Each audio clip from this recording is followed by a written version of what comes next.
Muy bien, ya estamos acá en este segundo bloque con nuestros invitados de hoy. Hoy tenemos el gusto de recibir a dos personas que van a tocar ese tema que lo abordamos mucho en nuestras redes sociales y hoy por suerte tenemos la oportunidad de hablarlo acá en el programa. Estamos con el doctor Marcelo Petroni y el doctor Elías Badalasi. Ambos son parte de la Comisión Federal de Abogados Pro Vida. ¿Qué tal, doctor Petroni? Bienvenido. Tal? Muchas gracias. Doctor Badalasi, bueno, un gusto tenerlos acá. Muchas gracias. Doctor Petroni, voy a arrancar con usted para hablar y cómo Humo y Espejos trata de abordar lo que sucede en el mundo, ¿no? O por lo menos disipar un poquito este humo que nos venden por ahí. Voy a leer algo sobre el Departamento de Estados Unidos cuando emitió el documento, o sea, el informe Kissinger, en el que decía que los intereses económicos de este país exigían el control demográfico de los países menos desarrollados. ¿Estamos hoy viendo los resultados a nivel global de esta política? Sí, yo creo que esto se enmarca en algo histórico, ¿no? Porque en realidad todas las corrientes filosóficas del liberalismo político y económico, ya desde David Ricardo en adelante, Adam Smith, ya planteaban la cuestión del control de la natalidad como un tema central en las políticas exteriores de las naciones de Occidente. Sobre todo porque consideraban que había un exceso de población, ¿no? O una superpoblación mundial, y que esa superpoblación mundial, consecuentemente, iba a generar una escasez de recursos económicos, de recursos de materias primas, de recursos de todo punto de vista. Entonces, se dieron una política básicamente en lo que se enmarca el antinatalismo. Yo creo que el informe Kissinger, en ese sentido, se enmarca en una política global antinatalista. Y hoy, desde ya, considero que se encuentra en la agenda de del Banco Mundial, de las Naciones Unidas, y de muchos organismos, inclusive multilaterales de crédito, que condicionan los créditos a los países del tercer mundo a cambio de que se implementen determinadas políticas antinatalistas o de control demográfico. Por ejemplo, la cuestión del aborto es una, y después otro tema que quiero tocar es la cuestión de ideología de género. Vamos a ir armando por ahí tratando de hacer un devenir natural para poder llegar a por qué se implementan estas ideologías. En primer punto, en general, los que están a favor del control de la natalidad te dicen, bueno, vivimos en un mundo estresado, no hay recursos para todos, hay mucho impacto ambiental por la acción del hombre. ¿Qué les dirías en ese caso?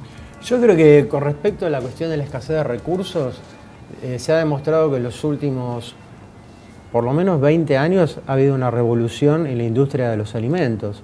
Entonces, me parece que no es que hay escasez, por ejemplo, de alimentos, que siempre fue uno de los argumentos centrales, sobre todo lo que planteaba Matus, el demógrafo. Estamos hablando del siglo XIX. Del siglo XIX.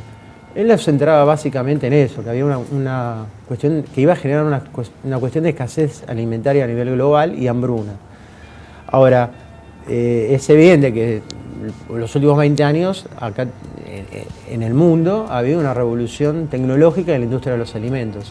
El problema con los alimentos y la población mundial no está dado en esta superpoblación, sino en la distribución de alimentos y la distribución en definitiva de todos los recursos.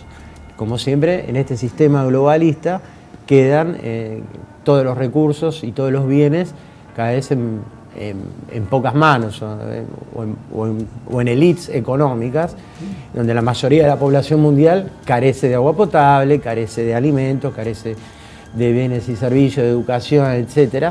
Pero eso porque es un problema de distribución. Por lo menos esa es la forma. Ahora nos encontramos en una paradoja, bueno, o en una realidad, mejor dicho, no sé si el doctor Badalasi la quiere contestar, porque mientras vemos que el aumento de la población aumentó la disminución de la población aumentó considerablemente en todo el mundo. O sea, hoy, principalmente en Occidente, las mujeres ya no quieren tener hijos, o cuando tiene uno como una gran cantidad, 2 hijos, cuando hace 50, 100 años atrás 2 hijos no era nada, por decirlo de alguna manera. Sin embargo, la concentración de las riquezas es cada vez mayor en menos manos. O sea, entonces, es lo primero. Entonces, consecuencia de mantener esta desigualdad, o sea, ¿cómo podemos relacionar esta tasa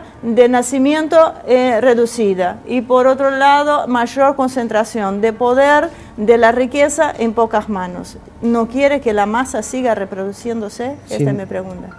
Sin duda alguna, sin duda alguna. Después está el neomalthusismo, ¿no es cierto?, que plantea precisamente eso, que el problema se centra en la superpoblación, pero específicamente en las clases populares, en las clases obreras y las clases trabajadoras. Entonces sí, hay una política deliberada de tener un control de la natalidad de las mayorías, para llamarlo de alguna manera, de las mayorías trabajadoras, y asalariadas, etc. Y bueno, eso se ve reflejado dramáticamente en Europa Occidental. Y específicamente en Italia y en España, donde Italia tiene tasas de natalidad negativas.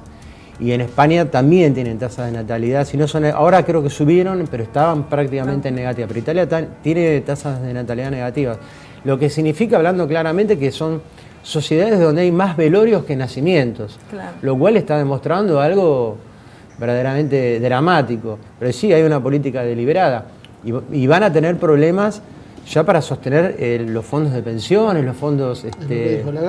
Claro, los van a tener y bastante graves, va a generar situaciones económicas muy graves en la producción. Pero fíjate vos, y esto cierro con esto, un dato que me parece importante, ¿no? Todos los liberales económicos al problema demográfico lo tratan de encarar a través del fenómeno de la migración, ¿no?, y de la inmigración. Sí, sí, sí. Entonces, fíjense ustedes cómo Occidente en los últimos años ha tenido políticas intervencionistas, sobre todo en Medio Oriente, en el norte de África, podemos ver el caso específico de Libia, donde prácticamente la OTAN ha destrozado esa sociedad y hoy Europa recibe oleadas de inmigrantes de Libia y de Medio Oriente. Entonces yo creo que ahí también tiene que ver esa cuestión. O sea, cuando vos tenés que los europeos no se están reproduciendo, ¿cómo reemplazás esa población que no se reproduce, europea, autóctona? Bueno, con inmigración. Bueno, si ustedes se fijan bien, todos los liberales económicos plantean la cuestión de la migración como una solución para ir cubriendo los baches que vos podés tener en determinada sociedad por baja de natalidad.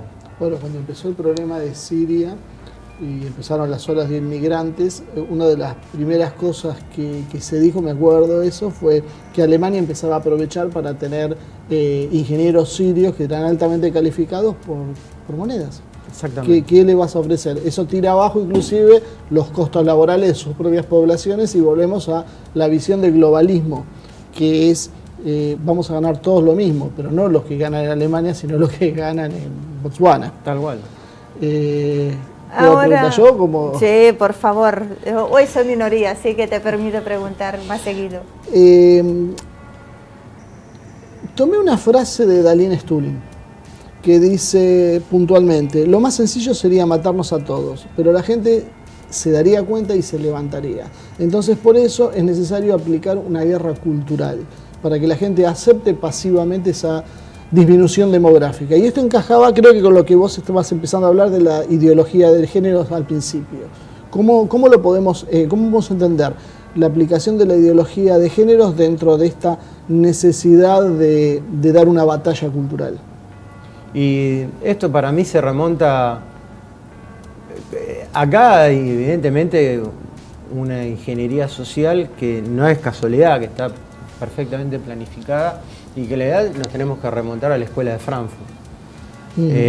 Adorno, Horkheimer, y que después tiene un desarrollo, ¿no?, ya con los postestructuralistas franceses, que ellos cambiaron los marcos teóricos, digamos, del marxismo clásico. Los marcos teóricos en el sentido de lucha de clases fue reemplazado por luchas de géneros o luchas de minorías, y la lucha, digamos, que planteaba lo que ellos llamaban, o sea, del postestructuralismo, llamaba el socialismo real, o sea, de los países del bloque socialista o bloque soviético, planteaban también un cambio del sujeto, ¿no? Del sujeto histórico transformador.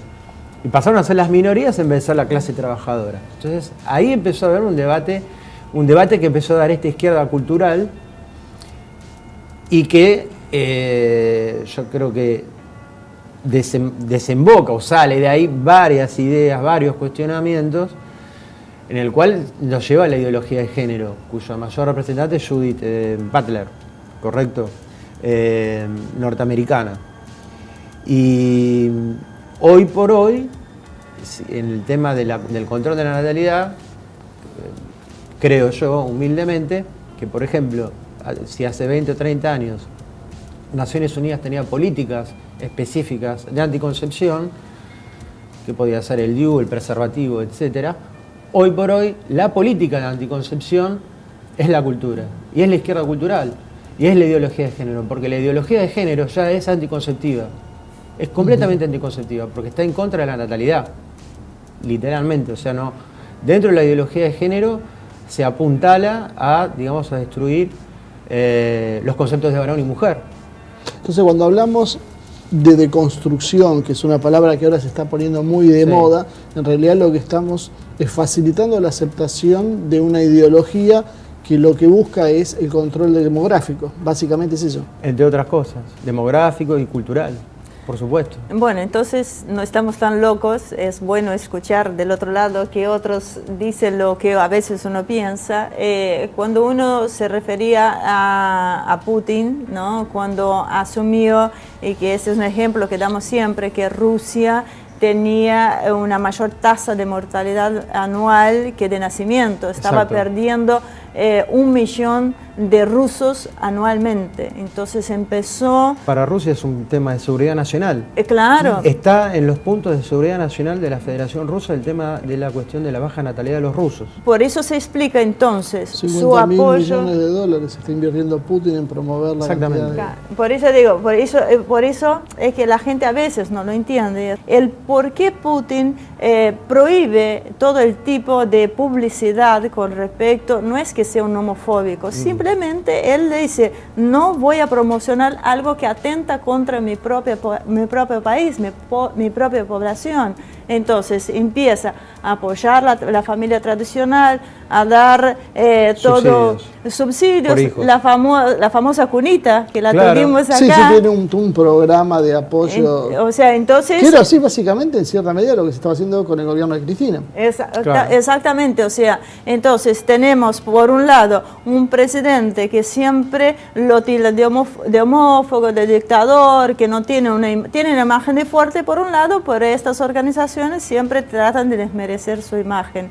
O sea, que no es un concepto tan equivocado, digamos, en este control tan loco demográfico del mundo. No, para nada. Aparte, o sea, la Federación Rusa tiene en la agenda de seguridad nacional uno de los puntos centrales es la cuestión de su baja natalidad. La baja natalidad rusa se explica por varios fenómenos. Sin duda, la experiencia soviética tuvo que haber influido por Pero se acentuó después de la caída, con Yeltsin.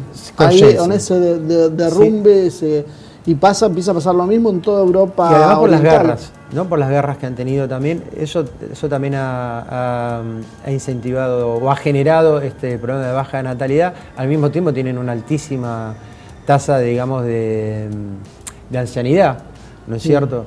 Pero la Federación Rusa lo tiene como un tema de seguridad nacional y se ha dado políticas específicas, sobre todo para poblar la parte asiática de la Federación Rusa, que es la zona más despoblada, la parte de Siberia, ¿no? Que está limitando con China, aparte. Exactamente. Usted que está más enfocado, doctor Badalase, no habló casi nada en lo voy a obligar a hablar un poquito.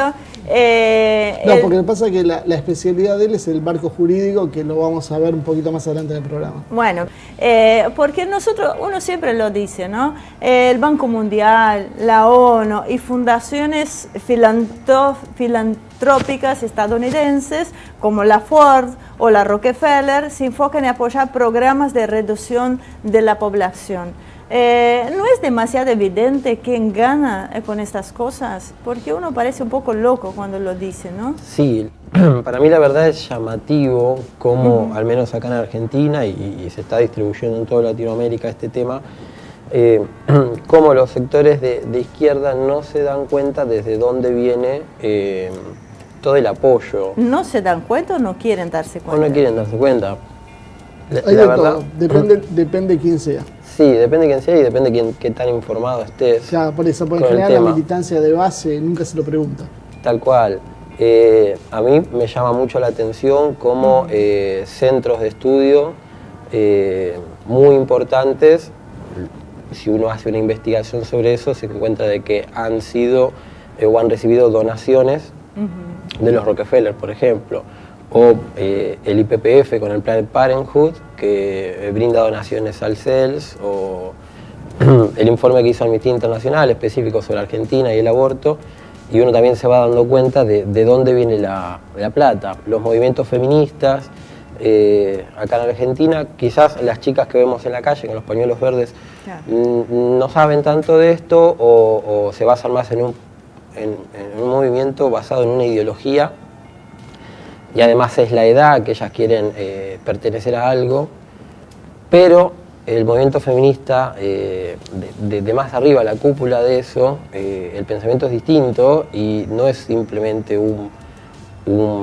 pensamiento y se queda en lo ideológico. Hay mucho de capital de por medio para que esto salga. Y son análisis que se hacen a través de la búsqueda de las inversiones que se hicieron en estos últimos años en el país. Casa Fusa es otro ejemplo. Ahora, es tristísimo. Casa Fusa es la que está relacionada con Planned Parenthood. Sí, es la que recibe directamente de Planned Parenthood las inversiones. ¿Tenés un poquitito más de información sobre eso? Es donante del CELS, directamente. Cuando uno va a la página del CELS oficial, uno ve quiénes son los aportantes del CELS y te encontrás con Casa Fusa, te encontrás con la Fundación Ford y Open Society Foundation, que es de Soros. Creo que habíamos subido un video en nuestras redes sociales. Pero eso es simplemente... esa pregunta. A ver, eso es dato objetivo. Uno va a la página, a la web oficial del CELS y dice, hay una pestañita, una solapita que dice quiénes nos apoyan y está la lista de organizaciones. Y si uno busca están ahí. Estas organizaciones, se encuentra atrás con Ford, con Carnegie, obviamente, con Paul Getty, con los es Clinton, raro. Melinda y Bill Clinton. Perdón, Clinton. El de Facebook. Perdón, el de Windows. ¿Cómo se llama? Gates. Melinda y Bill Gates. Melinda y Bill Gates, así es. Es raro, ¿no? Como un organismo de derechos humanos es financiado por Ford y por Soros. Bueno, podemos ver la misma La filantropía. Sí. La filantropía. Es gente buena en el fondo. Pasa que nosotros no le tenemos paciencia. Ya no tenemos tiempo para una pregunta. Quería dejarlo planteado.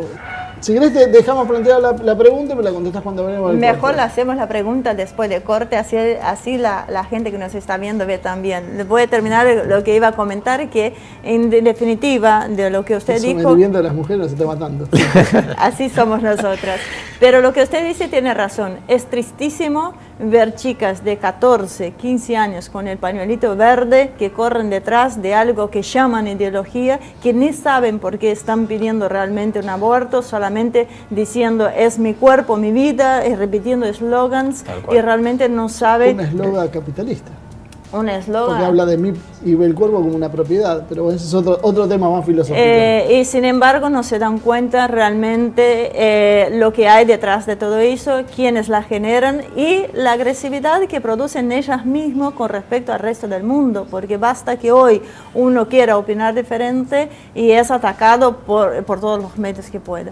Así que bueno, lamentablemente quedamos sin tiempo en este bloque, vamos a un pequeñísimo corte y ya volvemos, así que no se vaya. Enseguida regresamos.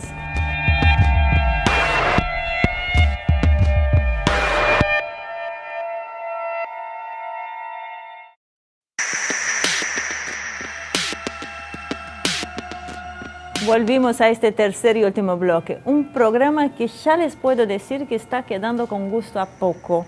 Ganas quedan de seguir hablando y hablando, pero bueno, vamos a tratar de aprovechar lo máximo estos 20 minutos que nos queda de este tercer y último bloque. Voy a leer algo textual para no equivocarme. Eduardo Galeano, que escribía en Las Venas Abiertas de América Latina, decía lo siguiente: en América Latina resulta más higiénico y eficaz matar a los guerrilleros en los úteros que en las sierras o en las calles. Diversas misiones norteamericanas han esterilizado a millares de mujeres en la Amazonia, pese a que esta es la zona habitable más desierta del planeta. O sea, ¿qué pasó con esta izquierda que hoy dice absolutamente lo contrario? ¿Qué pasó con esta izquierda que hoy dice absolutamente lo contrario? Y yo creo que hay un tema de formación política y una penetración dentro de la izquierda, una penetración tremenda de la izquierda cultural, el neomarxismo. Y es un poco lo que veníamos hablando en el bloque anterior acerca de la escuela de Frankfurt y el postestructuralismo. Han cambiado literalmente los marcos teóricos, no luchan más contra el capitalismo ni contra la globalización, por ejemplo, de alguna manera, luchan contra el patriarcado, por ejemplo. Y eso es un cambio de marco teórico, porque si se lucha contra el patriarcado, entonces tu sujeto histórico no es más la clase obrera. Hay un debate entre ellos, yo te comentaba fuera de cámara, que el Partido Obrero... El Partido Obrero PTS. Claro, que no está muy de acuerdo con esto y ellos marcan sus diferencias, pero indudablemente gana cada vez más protagonismo el sector globalista. Sin duda alguna, porque aparte el globalismo tiene dos patas, para llamarlo de alguna manera. Tiene una pata de derecha, pero también tiene una pata de izquierda. O sea, el liberalismo tiene dos alas, una a la derecha y una a la izquierda. Lo que pasa es que cada vez comparten más agenda. Y al compartir más agenda, entonces esas diferencias de derecha e izquierda se van desvaneciendo. Pues en definitiva es la política que uno construye en los territorios, es la política que uno construye en la sociedad lo que te va marcando de qué lado se va posicionando uno. ¿Vos trabajaste en la campaña con Cristina? Yo sí estuve en la campaña con Cristina, estuve militando con el kirchnerismo. Intensamente. Antes de que nos lo descubra, le ponga que nos ponga la fotito y que vos estuviste. Claro, porque es interesante ver desde qué punto de vista estás parado, porque a veces da la sensación de que si yo estoy a favor de Cristina, tengo que estar a favor del aborto, porque Cristina bajó esa línea, cuando todos sabemos que parte personalmente ella nunca estuvo convencida de esto. Pero bueno, eso es otro tema. Mira, hoy es el programa de las citas, te voy a leer lo que dice Mohan Rao. Hablando de la conferencia del Cairo en 1994, dice: en el Cairo estuvo dirigido mayormente por agendas feministas del primer mundo. Se necesita el derecho a la comida, al empleo, al agua, a la justicia y a los salarios justos. Sin todo eso no se pueden tener derechos reproductivos. ¿Qué conclusiones? No sé quién quiere contestar de los dos. ¿Se puede escindir? ¿Se puede hoy hablar de derechos de la mujer a través de este tipo de reivindicaciones y obviándonos de toda la base real? Para mí no. Para mí es un problema, sigue siendo un problema estructural del sistema económico y de la agenda globalista. No se puede separar como se plantea este tema. Porque a veces resulta, ahí es donde uno empieza a mantener un poco las sospechas. O sea, te financian fundaciones norteamericanas. Sí. Te apoyan los organismos internacionales controlados por los sectores globalistas. Y ahora tus reivindicaciones pasan por alto todo lo que tenga que ver con lo material real, donde hay que hacer grandes inversiones y casualmente apuntas a bajar la demografía, que aparte de un tema que no mencionamos acá, pero dentro de todo lo que está pasando estamos teniendo una revolución tecnológica que está haciendo que cada vez se necesiten menos gente para trabajar. Entonces, indudablemente, da la sensación que quienes están trabajando para el enemigo están en la vereda de enfrente. Sí, aparte la agenda es tan clara, ¿no? Cómo hay una alianza, que yo siempre, a veces discutiendo con algunos compañeros dentro de lo que se puede denominar el campo popular, y sobre estos temas, ideología de género incluido, el tema de la despenalización del aborto, etcétera, que vienen de una agenda impuesta de los poderes globales. Es una colonización. Es una colonización completa.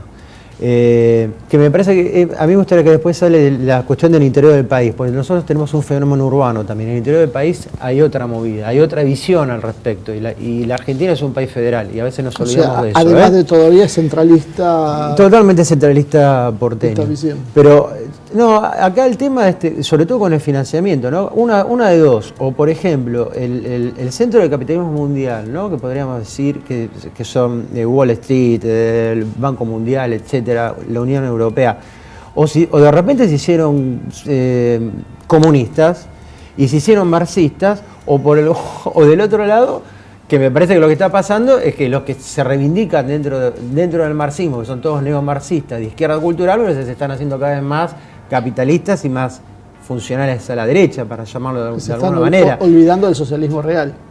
Pero se olvidaron siempre, porque en el centro de la cuestión, la escuela de Frankfurt, planteaban directamente de que en Europa había que dar otro tipo de batalla ideológica. Ellos se decepcionaron con la clase obrera trabajadora, sobre todo con la clase obrera francesa. Se decepcionaron. Y como el progresismo tiene visiones estéticas de las problemáticas políticas, frente a una decepción cambiamos los marcos teóricos. Y eso es escuela de Frankfurt, y eso es postestructuralismo francés, eso es Sartre, eso es Simone de Beauvoir. Entonces ellos cambiaron esas líneas ideológicas.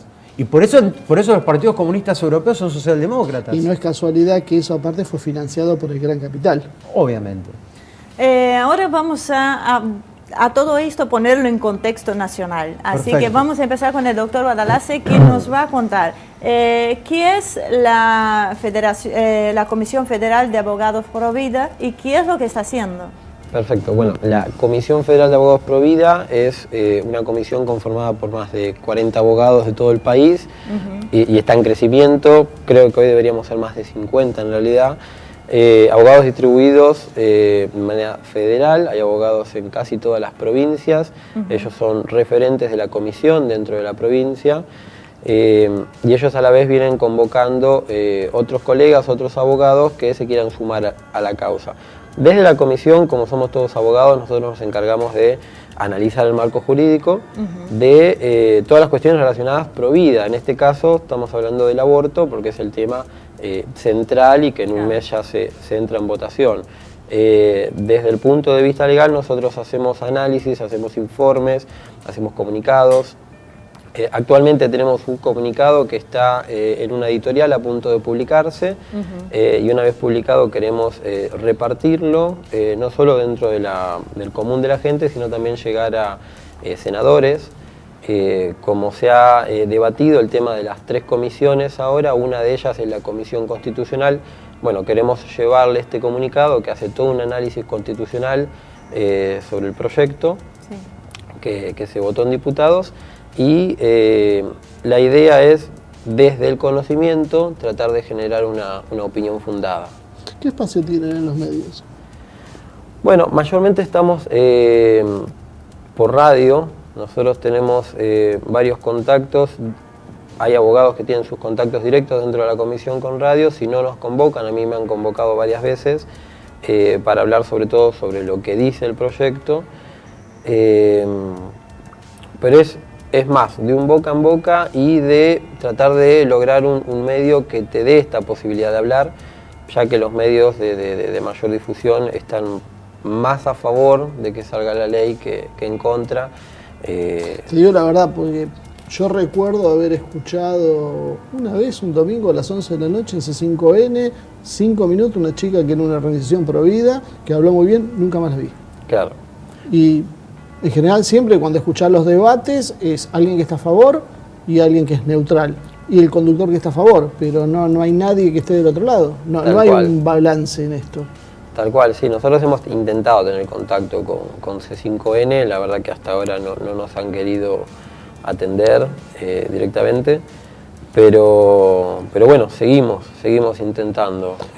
Entonces es interesante para ver a lo que se llama que se dio un debate profundo en la sociedad. Yo estoy cansado de escuchar que se ha dado un debate profundo en la sociedad y yo la verdad no lo veo el debate. Bueno, a mí lo que me llama la atención es que el común de la gente no sabe qué es lo que se votó en realidad, porque se discutió mucho en Argentina, aborto sí, aborto no. Claro.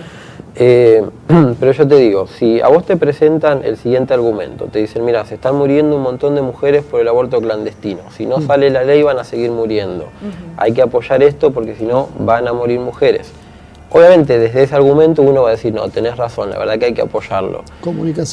Comunicación emocional que te decía que es lo que se especializa Durán Barba. Tal cual. Ahora, cuando vos analizás punto por punto cada artículo del proyecto, te das cuenta de que lo que se votó no tiene absolutamente nada que ver con el argumento que se va diciendo en los medios. Un ejemplo claro es la despenalización, hablan de la despenalización del aborto.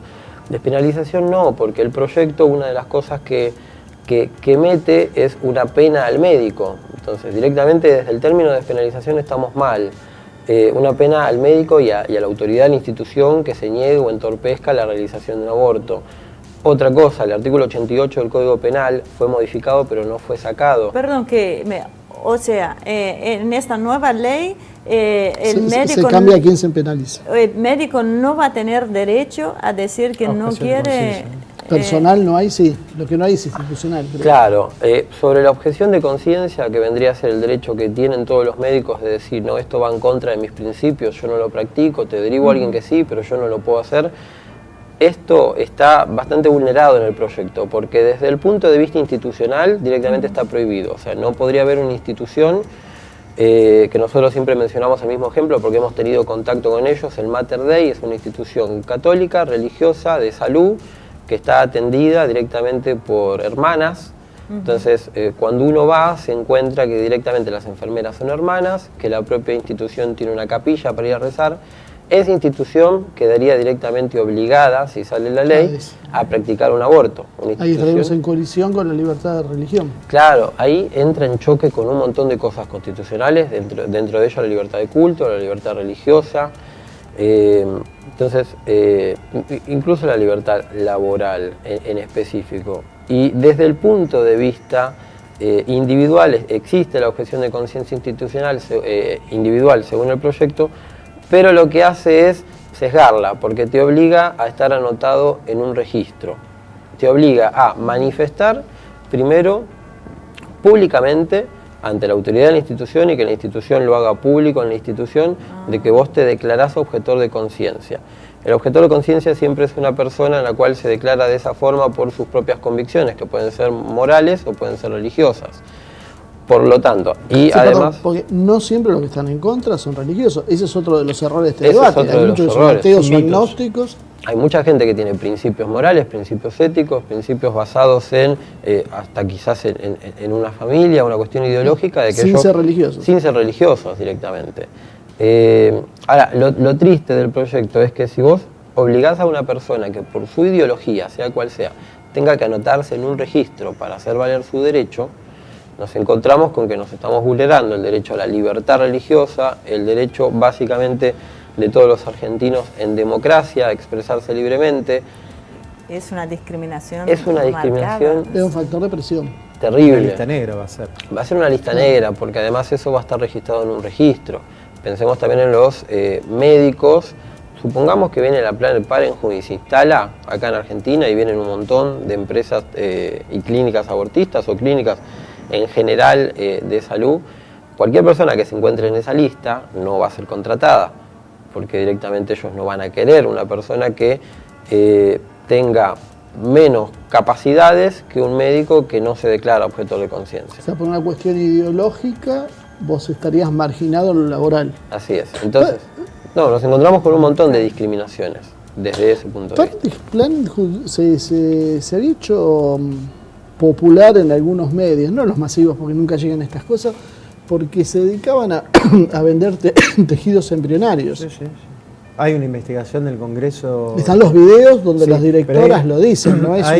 Bueno, hay una investigación del Congreso de Estados Unidos respecto a este tema y no sé si por esta misma investigación o por esta investigación del Congreso el presidente Trump le sacó todo tipo de apoyo sí, y de financiación, ¿no? Pero Soros se encargó, creo, de... Y tampoco es casual de que la Ola Verde quiera venir y desembarcar en América Latina y su cabecera de puente es la Argentina.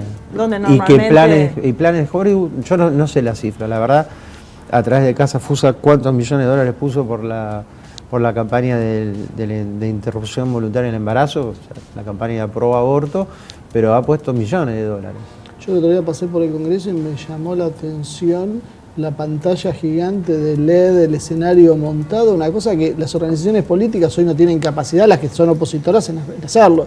Está lejos del presupuesto de cualquier organización. Totalmente. El audio era digno de un recital de rock. Yo estaba asombrado por lo que veía, digo, ¿quién puso la plata? Nadie se lo pregunta. Los Provida en la puerta del Congreso de la Nación y cruzando la vereda estaban los pro aborto. Todo verde, las 2 pantallas de LED, era realmente impresionante. Nosotros no, pero notaba la diferencia de aporte económico. Debo decir, ¿cómo luchamos contra el poder, contra el capitalismo, contra el sistema y ellos nos bancan? ¿Te puedo decir algo? Sí. Es para mí el feminismo radical, ¿no? El feminismo de la tercera ola, como le dicen, debe ser uno de los pocos movimientos que se consideran revolucionarios y que son auspiciados por los medios hegemónicos y auspiciados y financiados por grandes multinacionales. Esa es la única revolución que existe en la historia. O sea, en la historia de la humanidad yo no conozco ningún caso que tenga una revolución que tenga semejante apoyo, ¿no? De los sectores de los sectores poder. más capitalistas y del poder. Una revolución extraña, en principio. Bueno, aparte se han apropiado, la verdad, a veces de algunas banderas. A veces yo veo que usan a Evita como símbolo del feminismo. Eso es una falta de respeto. Claro, Evita es muy clara. Como peronista, para mí eso es una falta de respeto. Y hablando Sería bueno, perdón, para los que no lo conocen, que busquen La razón de mi vida y vean lo que ella escribió sobre el tema del feminismo. No es una interpretación. Y para los compañeros que son del movimiento peronista, también que lean las 20 verdades peronistas, y donde el peronismo se define claramente como una doctrina humanista y cristiana.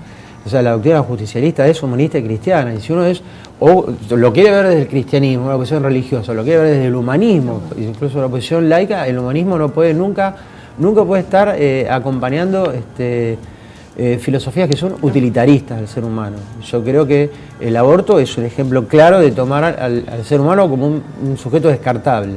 Aparte de banalizar el hecho, o sea, está bien, doy vía libre, me embarazo porque se me antoja. Yo no quiero entrar en el debate emocional, pues ya te digo, ese es el que plantea Durán Barba y ese es el que gana Durán Barba. Claro. Tiene todo para ganar.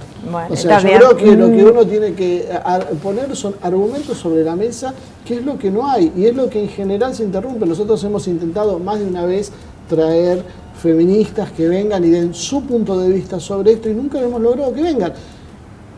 Una de las trabas, te digo sinceramente, es cuando le preguntas quién la financia. De hecho, fue el único programa que tuvimos censurado en estos 10 años de Asia TV. Fue un programa sobre feminismo, donde siquiera lo preguntamos nosotros, pero uno de los informes decía dónde venía la plata de las organizaciones. Yo como mujer, por supuesto, apoyo la igualdad de derechos, de condiciones, o sea, si tengo que estar acá es porque, bueno, tengo la capacidad para estar acá, no por un cupo de que lo impone. O sea, yo creo que no es una cuestión de hombre o mujer que está en el poder, sino de las políticas que lo definen. Hay feministas que plantean eso es como transformar a las mujeres en seres indefensos y estúpidos que no son capaces de ser iguales a un hombre y que necesitan una sobreprotección. No todas están de acuerdo. Está bien que somos más fuertes en algunos aspectos, pero reconozco que los hombres tienen sus cosas buenas. Lo que no estoy de acuerdo para nada es de esta rivalidad que se está creando entre el hombre y la mujer. Bueno, y quisiera ir con el doctor Badalase porque quedó algo pendiente, que es que nos hable sobre cómo lo ve este fenómeno en el interior del país, porque siempre nos referimos a la capital. El centralismo porteño. Exactamente. Entonces, ¿qué nos tienen para decir sobre eso? Bueno, nosotros la semana pasada hemos tenido una reunión con los referentes de la comisión de Jujuy, que vinieron directamente de Jujuy acá a Buenos Aires a hablar con nosotros al respecto. Y ellos nos cuentan, porque ellos están mucho más involucrados con todo lo que es el interior, y con todos los sectores de los referentes provinciales que tenemos por ahí alrededor, que es totalmente distinto a como ellos lo vieron acá, que acá se ve mucho pañuelito verde, se ve mucho movimiento feminista. Ellos allá, sobre todo porque ellos tienen incorporada la idea de la planificación familiar. Hablamos, perdón, de todo el norte, porque si no van a decir que Jujuy es porque está Gerardo Morales. No. que hay otra filosofía en el norte argentino. Sí, sí, San Juan lo mismo, San San Juan lo Luis. mismo, Córdoba nos mencionaban también de que en cuanto al común de la gente están, no te digo todos con pañuelitos celestes, porque eso es más de una movida más de moda, si se podría decir, pero la ideología y el apoyo es masivo a la vida, es masivo ir en contra de una ley que legalice el aborto, que dicho sea de paso les hago una aclaración, el término legalización en sí es contrario a la despenalización, que se trató de usar de una manera por igual, y en cuanto a lo terminológico y lo jurídico son dos cosas distintas. Despenalizar es lo que de hecho encima no se hizo, y si se hizo mal, que es aumentar causales de no punibilidad, o sea, el aborto está mal, se encuentra dentro del Código Penal en delitos contra la vida, delitos contra la persona,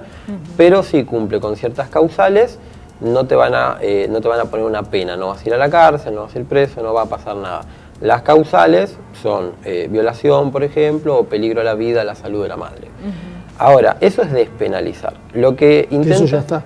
Que eso ya está, de hecho. Desde nuestro punto de vista es, si quieren, nos podemos sentar a hablar para aumentar las causas de no punibilidad, pero nunca para hablar de una legalización, porque claro, legalizar es hacer algo que el común de la gente y la sociedad considera que está bien, pasarlo a hacerlo legal. Nosotros tenemos que tener en cuenta que dentro del vientre de la madre embarazada existe una vida, lo contrario de la vida es muerte.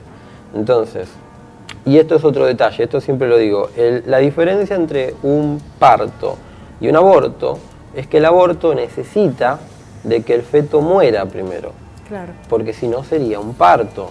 Es la única diferencia, al menos en cuanto al aborto farmacológico, que necesita de usar el misoprostol, el oxapros, el mifepristona, y a través de ello la mujer termina desangrando. Entonces la diferencia es de que necesita de que esa persona que esté adentro muera, porque si no sería un parto. claro. Entonces, hay vida ahí. Lo contrario de la vida es muerte. Entonces no podemos legalizar en Argentina el matar a otra persona.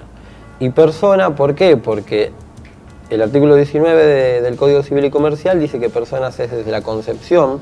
Misma postura tiene el artículo 4.1 del Pacto de San José de Costa Rica, que tiene jerarquía constitucional, que dice, de hecho, nadie puede ser privado de la vida arbitrariamente. Y sobre arbitrariamente también te puedo mencionar otra cosa. Tengamos en cuenta que el proyecto permite el aborto de manera libre, se habla de libre, seguro y gratuito. Si nos quedamos con libre, es libre hasta las 14 semanas de gestación. 14 semanas son 3 meses y medio.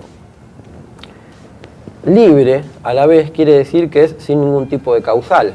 Ahora en Argentina, en el Código Penal, hay causales de no punibilidad, pero si es libre es sin ningún motivo. Una mujer hasta los 3 meses y medio, si sale la ley, va a poder decir yo me quiero hacer un aborto, y cualquier hospital, cualquier clínica se lo tendría que practicar. Ahora, libre hace relación a arbitrario. ¿Por qué? Porque es la voluntad de uno por encima de la de todos los demás. De hecho, sobre la vida de la persona que está dentro. Y ni siquiera el proyecto toma en cuenta la voluntad del progenitor con quien generaron esta concepción. O sea, el punto de vista y la voz del padre no se encuentra en el proyecto. Un ejemplo que digo yo siempre, ¿qué pasaría si una pareja estable que queda embarazada la mujer, a los 3 meses se pelean y la mujer va y se quiere practicar un aborto? Según el proyecto, tiene 5 días, ella lo pide, a los 5 días se lo tienen que practicar y en ningún momento se pide la intervención del padre, digamos, del padre de la persona por nacer. Directamente la voz del hombre está vulnerada, está completamente tapada, está viciada. Y tenemos que tener en cuenta un detalle más, que algo se menciona acá, yo les puedo dar el marco legal. La CEDAW, que es la Convención en contra de todas las formas de discriminación contra la mujer, que es un tratado muy importante, lo que apunta es a generar la igualdad entre el hombre y la mujer.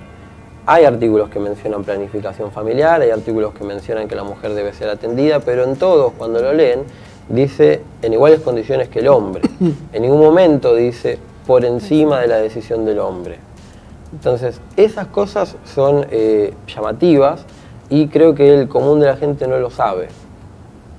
Muchos hombres que apoyan esto, claro, tendrían que ponerse en el lugar de un padre, de una pareja, casados si se quiere o no, pero una pareja estable en la cual quedan embarazados, por decirlo así, y la mujer es la única que tiene la decisión, teniendo en cuenta de nuevo de que existe una vida ahí adentro. Nos quedamos sin tiempo. Quería decir una cosa. A veces por ahí la pregunta sería, ¿por qué nosotros ahora le damos espacio a esto? Yo creo que muchas veces hay como un reproche tácito de si hablas de geopolítica, ¿por qué hablas de esto? Nosotros primero creemos que es una herramienta geopolítica que se está usando claramente y cada vez con más definición, por eso hablamos todo el tema de la demografía al principio. Y por otro lado,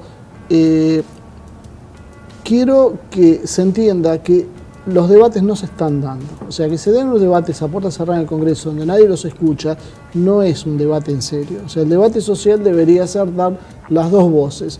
Hemos notado que quienes están a favor del aborto han tenido muchísimas posibilidades de decirlo en todos los medios. Quienes están en contra no han tenido las mismas posibilidades. Intentamos que se escuche que no es un tema de fanatismo religioso, no es gente ultramontana, no es gente ultracapitalista que quiere matar negros o las cosas que hemos escuchado por ahí. Hay argumentos muy racionales del otro lado y que deberían ser escuchados y después, bueno, cada uno tendrá la libertad de estar a favor o en contra de la ley, pero por lo menos tener la posibilidad de escuchar una campana diferente y eso no se ha hecho. Muchísimas gracias a ambos por acompañarnos. Perdón que justo nos quedamos sin tiempo. Nuestras puertas están abiertas para después de la votación volver a hacer una nueva entrevista, actualizar los datos, ver dónde estamos parados. Y sería muy interesante poder traer a alguien que esté a favor para poder debatir racionalmente, sin gritos, sin... Así que tenemos un tema, si conseguimos a alguien que pueda debatirlo dentro de este parámetro de respeto que estamos acá, encantados de recibir, no tenemos problema. Así que... Un chivo chiquito, sí. El 8 de agosto movilización al Senado de la Nación y el 5 de agosto en todas las provincias de todos los grupos pro vida, para tratar de frenar la media sanción que se votó en diputados. Perfecto, entonces muchísimas gracias. No, gracias a ustedes, muy amables. Bueno, y a todos ustedes, muchísimas gracias como siempre por el aguante, por estarnos ahí, por hacernos notar que ustedes están ahí, porque para nosotros es realmente un lujo. Cada vez porque van a escuchar acá siempre lo que no escuchan en otros lados. Y también es un lujo, me interrumpe el cierre, Ramírez está cada vez más atrevido en este aspecto. Para nosotros de verdad es un lujo que cuando ustedes nos escriben, cuando nos hacen saber que nos están acompañando, que nos sugieren invitados, que nos sugieren temas, lo tomamos bastante en serio. Y por eso los invito a que se suscriban a nuestro canal de YouTube, Asia TV Producción, e inviten a sus amigos que hagan lo mismo, porque de esta manera es la manera más fácil de que podamos seguir produciendo este programa, haciendo conocer estas voces que no tienen espacio en medios más hegemónicos como siempre. Una vez más, muchísimas gracias por acompañarnos y nos vemos la semana que viene con más una edición de Humo y Espejos.